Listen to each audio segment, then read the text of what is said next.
Senior నటుడు Rajendra Prasad comedian అలీపై చేసిన అసభ్యకరమైన కామెంట్స్ నెట్టింట దుమారం రేపుతున్నాయి. దర్శకుడు ఎస్వి కృష్ణారెడ్డి బర్త్డే సెలబ్రేషన్స్ లో అలీని ఉద్దేశించి ఆయన ఒక బూత్ పదం ఉపయోగించారు. అలాగే నటి రోజాపై ఆయన చేసిన వ్యాఖ్యలపైన అభ్యంతరాలు కూడా వ్యక్తమవుతున్నాయి. ఈ వివాదంపై ఇప్పటికే రాజేంద్ర ప్రసాద్ అలీ స్పందించారు. అయితే ఇప్పుడు ఈ ఇష్యూలకి తీన్మార్ మల్లన్న ఎంట్రీ ఇచ్చారు. అలీపై రాజేంద్ర ప్రసాద్ అసభ్యకర కామెంట్స్ చేయడంపై తీన్మార్ మల్లన్న మండిపడ్డారు. అలీ ఒక ముస్లిం బిడ్డ. రాజేంద్ర ప్రసాద్ అనే ఒక హౌలాగాడు ఫాల్తుగాడు అలీపై అసభ్యకరమైన కామెంట్స్ చేశారు.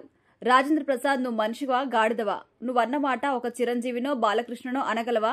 ఈడు మా పేదోడు కాబట్టి, మా ముస్లిం మైనారిటీ వర్గాల బిడ్డ కాబట్టి అలా మాట్లాడతావా? ఒక మహిళ రోజాపై అలా ఎలా మాట్లాడతావు? అసలు నీకు సిగ్గుందా? మనిషివేనా? ఎవడివిరా బై నువ్వు? ఇంత బలుపా? కింది స్థాయి వాళ్ళంటే నీకంతా చులకనా? అలీ 1200 సినిమాలు చేసిండు. అలాంటి వ్యక్తిపై అలాంటి వ్యాఖ్యలు చేశాడు అంటూ మల్లన్న ఫైర్ అయ్యారు.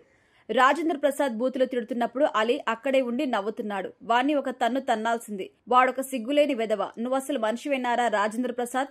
ఫాల్తునా కొడక. నిన్నెవరైనా మాట అంటే ఊరుకుంటావా? నీ ఫాల్తు మొహంలో చెప్పు. సిగ్గు శరం ఉండాలి. అలీ తల్లిని ఒక మాట అన్నందుకు క్షమాపణ కూడా చెప్పాలి. దొంగనా కొడక. సినిమా వాళ్ళనగానే మీరేమన్నా అదవుతారా?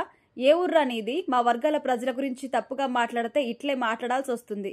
నువ్వు మా మైనారిటీ బీసీ వర్గాలకు దొరికితే నేను తన్నకపోతే అడుగు. వేస్నా కొడక అంటూ తీన్మార్ మల్లన్న షాకింగ్ కామెంట్స్ చేశారు. ఇప్పుడు ఈ కామెంట్స్ సోషల్ మీడియాలో వైరల్ అవుతున్నాయి. అయితే రాజేంద్ర ప్రసాద్ పై తీన్మార్ మల్లన్న మాట్లాడిన వీడియో ప్రజెంట్ వైరల్ అవుతుంది.